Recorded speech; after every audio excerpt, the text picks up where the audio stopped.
Life में बहुत बड़े रिस्क भी आ जाते हैं। कभी इस बात को अज्यूम ही नहीं कर पाता कि मैं बुढ़ा होऊंगा। हमारे दादाजी की इनकम 100 रुपए थी, तो आपकी मनी की वैल्यू कैसे मल्टीप्लाई हो जाएगी, इन्वेस्ट करने के सिस्टम को समझते हैं। नमस्कार दोस्तों, मैं हूं doctor Amit Maheshwari, business trainer, corporate trainer, motivational speaker and CEO Metas overseas limited. आप सभी का स्वागत करता हूं आज की इंफॉर्मेटिव वीडियो में। और फ्रेंड्स, आज एक बहुत महत्वपूर्ण विषय पर हम बात करने वाले हैं, फाइनेंशियल मिस्टेक्स। हमारी लाइफ में कई बार ना ऐसी फाइनेंशियल मिस्टेक्स हो जाती हैं जिसकी वजह से हम अपनी लाइफ को सिक्योर नहीं कर पाते हैं। और ध्यान रखिएगा, अगर आप 20 साल की उम्र पर हैं, 30 साल की उम्र पर हैं, 40 पे हैं या 50 पे हैं, हर उम्र पर आपके काम करने का तरीका अलग होता है, आपकी बॉडी की एनर्जी अलग होती है, आपके एक्सपीरियंस का लेवल अलग होता है, जिसकी वजह से आपकी अर्निंग भी डिफरेंट होती है। और कई बार लाइफ में बहुत बड़े रिस्क भी आ जाते हैं। लेकिन अगर आप सही तरीके से फाइनेंशियल प्लानिंग करते हैं तो आप कभी भी रिस्क में नहीं आएंगे, अपनी लाइफ को सिक्योर्ड एंड सेफ बनाए रखेंगे। लेकिन प्रॉब्लम हम लोगों के साथ क्या है कि जैसे जैसे हम अच्छी इनकम कमाने लगते हैं ना, हमारा लेवल ऑफ कॉन्फिडेंस तो बूस्ट होता है, लेकिन हम फ्यूचर को लेकर भी सिक्योर मानना शुरू कर देते हैं, जिसकी वजह से भविष्य में होने वाले लॉस को हम आइडेंटिफाई नहीं कर पाते हैं। इसीलिए जरूरत है फाइनेंशियल मिस्टेक्स को जानने की। यदि आपकी उम्र 20 वर्ष की है ना, तो क्या फाइनेंशियल मिस्टेक्स हम करते हैं, इस पर स्टडी करने की। तो बात करते हैं, अगर आप 20 वर्ष की उम्र पर हैं तो कौन कौन सी 2 मेजर फाइनेंशियल मिस्टेक करते हैं, क्योंकि हमें भविष्य का पता ही नहीं होता और कच्ची उम्र में ना हमें यह भी अंदाजा नहीं होता कि भविष्य में क्या हमारे साथ हो सकता है। तो नंबर 1 जो मिस्टेक हम करते हैं, नो प्लानिंग फॉर रिटायरमेंट। एक युवा व्यक्ति ना कभी इस बात को अज्यूम ही नहीं कर पाता कि मैं बुढ़ा होऊंगा, मैं बड़ा हो जाऊंगा, मेरी उम्र सीनियर सिटीजन के इक्विवेलेंट हो जाएगी, और रिटायरमेंट की बात तो सोचते ही नहीं है, क्योंकि 20 वर्ष से ही सोचते हैं कि अभी तो 30-40 साल पड़े हैं सब चीज़ों को करने के लिए। और अगर 20 साल की उम्र पर मैं इतना पैसा कमा रहा हूं तो आगे तो मेरी अर्निंग बढ़ने ही वाली है। एक वेल कॉन्फिडेंट हमारे माइंड में हमेशा बना रहता है। इसके अलावा अवॉइडिंग इन्वेस्टमेंट। हमें लगता है कि जो भी पैसा हमने कमाया है ना, इस पैसे से भरपूर एंजॉय हम करें, हम पिकनिक ट्रिप्स पर जाएं, हम अच्छे अच्छे गैजेट्स खरीदें, गाड़ियां खरीदें और अपने सभी सपनों को साकार करें। यह सबसे बड़ी मेजर और ब्लंडर मिस्टेक होती है एट द एज ऑफ 20। उस पर हमें क्या करना चाहिए यह समझना बहुत महत्वपूर्ण है। लॉन्ग टर्म इन्वेस्टमेंट गोल। फ्रेंड्स, ध्यान रखिएगा, अगर आप 20 वर्ष की उम्र पर सही तरीके से इन्वेस्ट करना शुरू करते हैं तो आप उस व्यक्ति की इन्वेस्टमेंट को बीट कर सकते हैं जो 40 वर्ष की उम्र पर इन्वेस्ट करना शुरू कर रहा है। अगर आपने कंपाउंड इंटरेस्ट की पावर को नहीं समझा है ना, तो यह समझना बहुत जरूरी है कि आप 20 वर्ष की उम्र पर जब इन्वेस्ट करना शुरू करते हैं और एक व्यक्ति 40 वर्ष की उम्र पर इन्वेस्ट करना शुरू करता है, तो एक निश्चित समय पर जाने के बाद, ज्यादा निवेश करने के बाद भी उस 40 वर्ष की उम्र के व्यक्ति की जो फाइनल कैपिटल होती है ना, जो बनेगी, वो 20 वर्ष के व्यक्ति की जो कम इन्वेस्टमेंट कर रहा है उसके लगभग बराबर होती है। इसके लिए मैंने बहुत इंपॉर्टेंट वीडियो दिया, उसको आप जरूर देखिएगा, उसका लिंक आपको डिस्क्रिप्शन बॉक्स में मिलने वाला है। दूसरा, start investing in stock market. Friends, आपकी जितनी भी इनकम है, मैं इस बात पर प्रश्न नहीं रख रहा हूं कि आपकी इनकम कितनी हो सकता है। आपकी इनकम 12,000 15,000 हो, आपकी इनकम 30-40 हज़ार रुपए हो, आपकी इनकम 1-1.5 लाख रुपए हो। आपको सिर्फ एक फार्मूला अपनाना है, और वो फार्मूला कहता है अपनी इनकम का 10% आप इन्वेस्ट करें। अगर संभव हो तो 20% करें। अगर आप 10 से 20% इन्वेस्ट करते हैं और इन्वेस्ट करने के सिस्टम को समझते हैं तो आप 2 प्लानिंग कर सकते हैं। एक तो आपके रिटायरमेंट गोल को ध्यान रखिएगा, आज जो मनी की वैल्यू है ना, वो आज से 40 साल बाद वही रहने वाली नहीं है। आपको अगर ध्यान हो तो आपके जो बड़े उम्र के आपके परिवार में लोग हैं वो कहते हैं कि हमारे दादाजी की इनकम 100 रुपए थी, मतलब आज के समय पर हम देखें तो वो इनकम लगभग 50,000 के बराबर है। इसका मतलब मनी की वैल्यू हमेशा डिक्लाइन हो रही है, घट रही है। इसीलिए जरूरत है लॉन्ग टर्म प्लानिंग करने की। इसके अलावा know the power of compound interest. Friends, चक्रवर्ती ब्याज जो है ना, वो दुनिया का 8वां अजूबा है।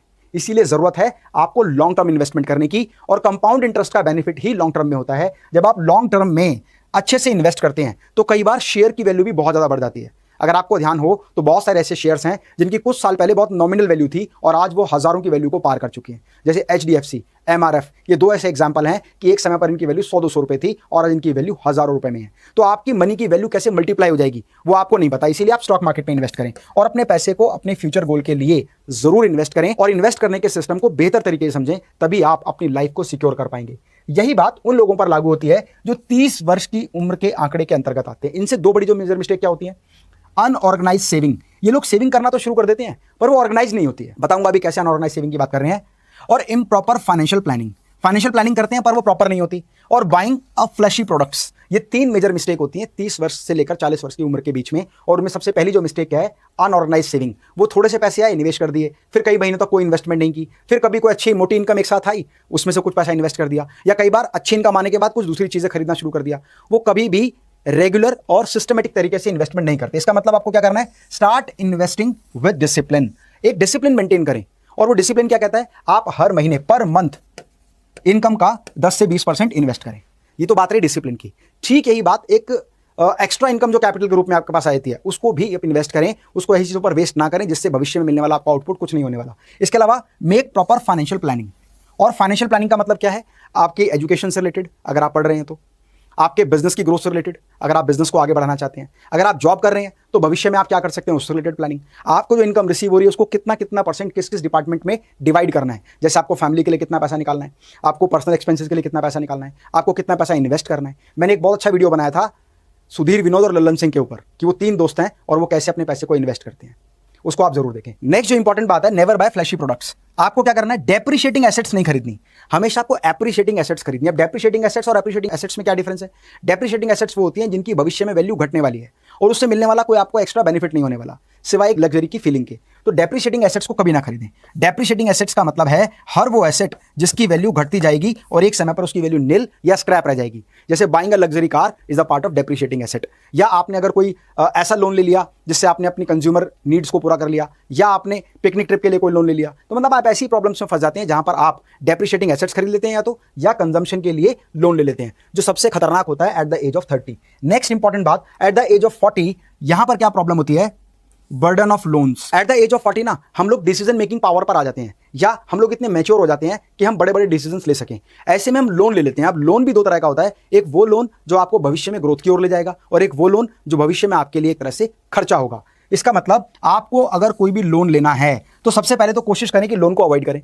अगर आप लोन को अवॉइड नहीं कर पा रहे हैं या करना चाहते हैं तो ये देखिए कि क्या उससे आपकी प्रोडक्टिविटी या आपकी इनकम बढ़ती है और भविष्य में उसकी वैल्यू बढ़ती है, तो वो लोन लेना सही है। नेक्स्ट जो मिस्टेक है ना एट द एज ऑफ 40, वो क्या होता है, हमारे मन में कभी ये थॉट ही नहीं आता है कि हमारी कभी डेथ भी हो सकती है। क्यों? क्योंकि लाइफ की एक पॉजिटिव एनर्जी होती है, आप हमेशा लाइफ में आगे बढ़ रहे होते हैं। ऐसे में आप कभी भी अपनी विल नहीं लिखते हैं, ये एक बहुत बड़ी प्रॉब्लम है। आपको हमेशा अपनी एक रजिस्टर्ड विल तैयार करनी है एट द एज ऑफ 40। साथ ही साथ आपको अपॉइंट करने हैं अपनी नॉमिनी। फ्रेंड्स, आज आपके साथ जितने भी परिवार के सदस्य हैं, रिश्तेदार हैं, वो सब एक पॉजिटिव थॉट के साथ आपसे जुड़े हुए हैं। लेकिन अगर आपकी डेथ हो जाती है ना और आपके पीछे अपार संपत्ति है तो उसको लेकर बहुत बड़े विवाद पैदा हो सकते हैं। इसीलिए बहुत जरूरी है नॉमिनी अपॉइंट करना। मैंने देखा पैंडेमिक जैसे टाइम में ना बहुत सारे लोगों की इंस्टेंट डेथ हो गई। उन्होंने कभी सोचा भी नहीं था कि हमारे साथ ऐसा हो सकता है, जिसकी वजह से उनके बैंक अकाउंट्स में उनके नॉमिनी नहीं थे। नॉमिनी ना होने की वजह से वो फंड बैंक के पास रिजर्व रह गया। आज उनकी फैमिली को उस फंड को लेने में बहुत अधिक एफर्ट करने पड़ रहे हैं।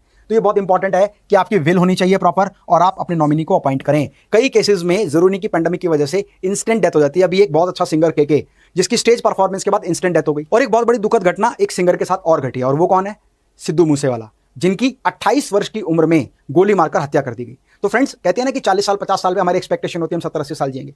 इस बात से कोई फर्क नहीं पड़ता कि आपकी वर्तमान एज कितनी है, फर्क इस बात से पड़ता है कि आप अपनी फ्यूचर की प्लानिंग कैसे करते हैं या अपने सारे सिस्टम को कैसे मेंटेन करते हैं ताकि आपके बाद भी आपके लोगों को किसी तरह की कोई परेशानी ना हो। इसीलिए अपनी विल जरूर बनाएं, अपने नॉमिनी को जरूर अपॉइंट करें। एट द एज ऑफ 50 कई बार हमसे एक मिस्टेक हो जाती है, वो है dipping into the retirement saving. क्या करते हैं कि जो उसकी रिटायरमेंट की सेविंग उन्होंने पूरी लाइफ में बचा बचा के की है, उसको हम लैक कर जाते हैं, उसको हम लूज कर जाते हैं। अब लूज कैसे कर जाते हैं? मान लीजिए फैमिली में कोई बड़ा कोई फंक्शन है, कोई शादी करनी है, तो लगता है कोई बात नहीं, उसको हम वहाँ यूज़ कर लेते हैं। या बच्चों को कोई फर्दर एजुकेशन के लिए, स्टडी करने के लिए बाहर जाना है तो वो यूज़ कर लेते हैं। या उनको लगता है चलो बेटे को एक बिजनेस एस्टैब्लिश कराना है तो वहाँ पर वो पैसे को यूज़ कर लेते हैं। ध्यान रखिए, ये बुरी बात नहीं है, लेकिन फिर भी आपको कुछ ना कुछ ऐसा मैनेज जरूर करना है कि आपके पास रिटायरमेंट पर आपके पास इतना पैसा हो जो आपकी लाइफ को आसानी से सर्वाइवल तक ले जा सके, ताकि आपको किसी के सामने हाथ ना फैलाना पड़े। साथ ही साथ प्लान एज पर इन्फ्लेशन, ये बड़ा इंपॉर्टेंट रोल प्ले करता है। लोग सेविंग तो करते हैं, पर सेविंग की जो करना शुरू करते हैं ना, उनको लगता है कि भविष्य में इसकी वैल्यू इतनी हो जाएगी, पर उतने वर्षों बाद उस अमाउंट की वैल्यू कम हो जाएगी। जैसे मान लीजिए अगर मैं आपसे कहता हूं कि आज आप 50,000 रुपये महीना बचाएं, तो आज से 50 साल बाद आपके पास इतनी वैल्यू होगी। लेकिन अगर आप ध्यान से देखें तो आज जो वैल्यू 50,000 की है ना, आज से 10 साल 20 साल 50 साल बाद कितने पैसे की इतनी वैल्यू होगी। ठीक वैसे ही जैसे कहा जाता था कि मेरे पिताजी की जो इनकम थी वो उस समय पर 600 रुपए थी, और आज वही सैलरी जो इक्विवेलेंट है वो 25,000 की है। आपको ये पता होना चाहिए कि इकोनॉमी का इन्फ्लेशन रेट क्या चल रहा है। मान लीजिए 6% 7% का इन्फ्लेशन रेट है, तो आपका जो पैसा है ना वो इससे ज़्यादा ग्रो होना चाहिए, और इन्वेस्टमेंट भी इस हिसाब से होनी चाहिए कि उस इन्फ्लेशन पर आप आसानी से सर्वाइव कर सकें।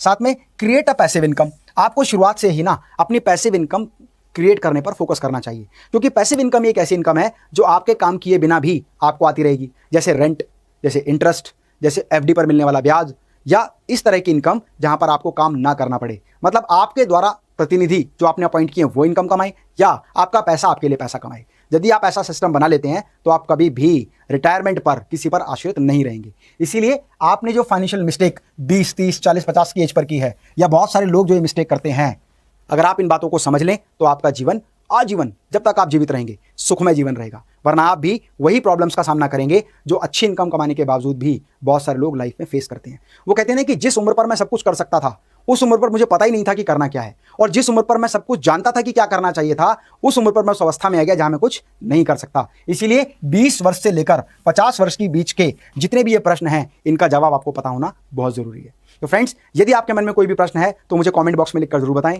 कोई भी इंफॉर्मेटिव वीडियो मिस ना हो उसके लिए चैनल को सब्सक्राइब करें। स्वस्थ रहें, मस्त रहें। मैं डॉक्टर अमित माहेश्वरी आपके सुनहरे भविष्य की कामना करता हूं। जय हिंद, जय भारत।